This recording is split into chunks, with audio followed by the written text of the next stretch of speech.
If you thought the last video was good, wait till this one, okay? This is the foundational principles, okay, upon what sales is. If you can nail this, if you can understand this, if you can ingrain this belief into yourself, I guarantee without doing any sleazy sales tactics or anything, you are going to double your sales rate. And you know why? Because I did this myself, okay?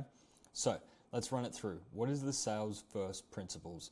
Okay, hopefully by now you've gone through the sales state of mind. You understand the importance that it is your obligation to sign these people up if you deliver a good class, which again, you wouldn't be in this program if you didn't, and you were doing them a disservice if you're not getting them into your program, joining your community, and alleviating them of pain or getting them closer to their desire, okay? This video is going to go more into the technicalities behind that, okay? And what I mean by framing and the sales first principle, okay? What are we going to cover, all right?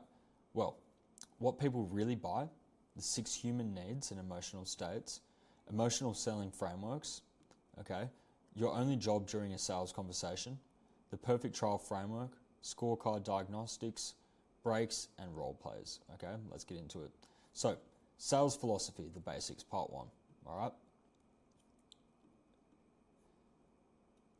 This will be the only text-heavy portion of today's presentation.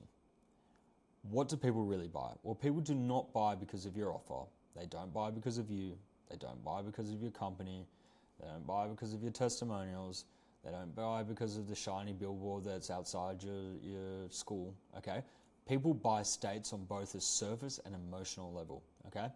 You can also think of this as an end result on both a surface and emotional level, okay? So we've got the current situation and we've got the desired situation. You've got point A and point Z, okay? When the path of least resistance from current situation to desired situation is your offer, the prospects will buy, okay? Think about it. Aspirin, got a headache, got discomfort, that's the current situation. Desired situation, no headache, easier, can concentrate. Coffee, okay? I just had a coffee then. I was feeling a bit tired, feeling a bit unproductive. You know what? I wanted to get alert. I wanted to film this video with a bit of energy, okay? That was my desired situation. I had a coffee. That was the mechanism to get me from my current to my desired situation, okay? Same thing in your martial arts studio, okay? So, people buy to get out of pain and to get closer to pleasure, okay? Alleviate pain, closer to desired situation and goal, okay? They don't necessarily buy the vehicle, okay? And I'll explain a good analogy. A vacation, okay? You may be this person here, or you may be wanting to be that person here, okay? The wrong way to sell a vacation is by going through and explaining where the turbofan engines are, okay? Where the freight holders, where the galley is, where the fuel tanks are, where the stabilizer is, okay? That is the wrong way to sell. That is selling the mechanism. That is selling the vehicle, okay? You probably guessed it. What's the best way to sell? You sell the destination. You're not buying the Spirit Airlines Boeing flight to your destination, okay? We don't like that, okay? You're not buying the screaming child or the airplane food or the whatever it is, right? You're not buying that, the long times, whatever. Being an Australian myself, you can probably tell, I'm not buying the 24-hour flight over to Europe, okay? I'm not buying the 16-hour flight over to Los Angeles, okay? What I'm buying is I am buying the actual destination, okay? I want to be like this person, all right? That is the desired situation, okay? We're not buying the plane or the features of it, okay? So you've got to understand this, okay? Because it's applicable, all right? This is obviously a really good analogy to understand it, but it's the same thing in any sales thing, okay? We're not selling the best technique, the best karate kick, the best boxing strike. We're not selling that. We're not selling the best armbar. We're not the best armbar specialists, okay? It maybe helps, but you've got to think these people are coming in because they have a pain, they have a problem, they want to get better at something, they have a desired situation, okay? So the prospects aren't only buying surface level, they're also buying emotional, okay? And Tony Robbins explains it the best, I think. It's like certainty, variety, significance, growth, contribution, love, and connection.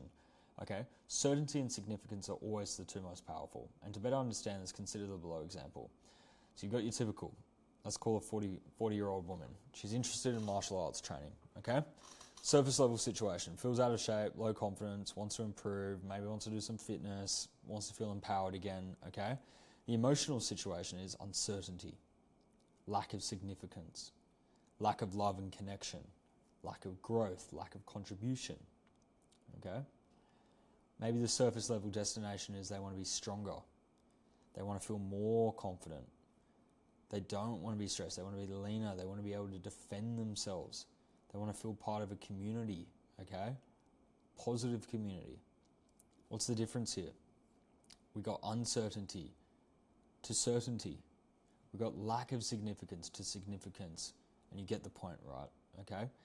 What does this mean? Well, for example, if we're going from a lack of contribution where they want to set a positive example for their kids to feel inspired, to be active or confident until she first helps herself, well, suddenly that's the current situation and that's the pain that we're feeling right now.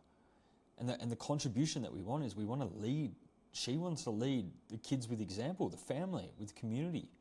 Feel proud and fulfilled knowing she is stronger within herself, more resilient, more capable. Allow her to be the mother that she needs to be. That is what your martial art is, the vehicle, as the plane to the destination. It is so important we understand this stuff, because if you understand this, sales becomes easy. Okay? So what do people really buy? Demand is binary. Do you want this? Yes or no? Desire is measured on a continuum. You want this? To what extent? Okay? Now, I know I said no more text heavy, but it's important we get this across. We want to build healthy tension, okay? And you've got to understand tension, and it's the internal pressure, the desire, okay? Understand there is a difference from internal and external. Internal is being pressured to do something for your own reason. External is for someone else's. Example, fast action discount, incentive-based pricing.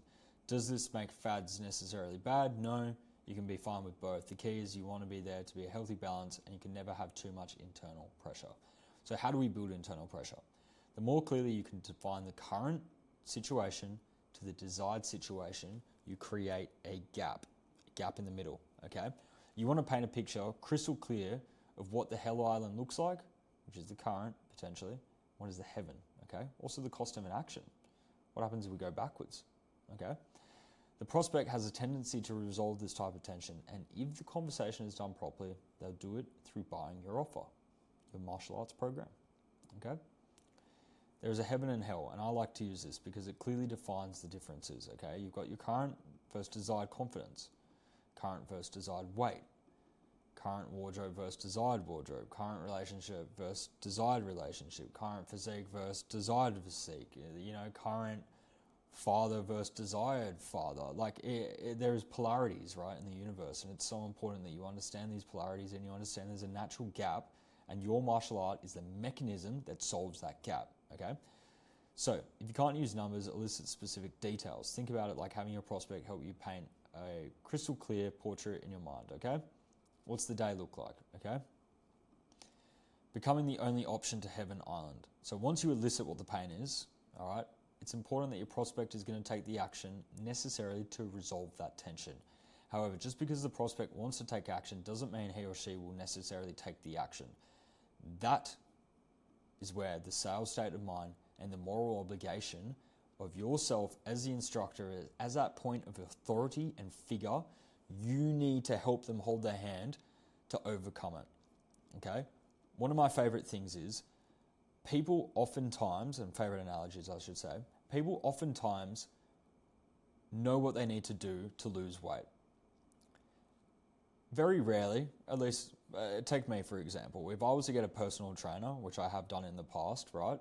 I know that if I eat in a calorie deficit, if I train enough times, if I go outside, get some sunlight, if I do all these things, I know that I'm going to get from current situation to desired, okay? I just know that. But oftentimes people pay to allow themselves to act on the transformation that they need. Take, for example, a personal trainer. Oftentimes, or a coaching program, oftentimes people pay to allow themselves to take action to their desired situation, okay? Therefore, it is your job as the instructor, as the business owner, to help them go from their current situation to their desired situation, okay? The key is to build the bridge that becomes the path of least resistance, going back on our point earlier on the value equation here, okay? We want to minimize the delay, we want to minimize the time effort, and we want to minimize the amount of things that they need to do, pretty much the path of least resistance, and destroy all the other bridges, okay? Think about it like this. Your only two jobs as a sales consultation are to understand if you can help the prospect and eliminate objections before you close them onto your membership, okay? We do this by asking effective questions, okay? Now, have a look at this little kindergarten drawing that I did, okay? We're on Hell Island here. You know, your competitors are here, your solution is here, all the objections are sharks, you know, we're swimming around, the prospects here, they need to get to here. It is your job, this little swimming line here, okay? This is a little buoy line. It's your job to get them over to here. And that's what your solution and martial art program does, okay?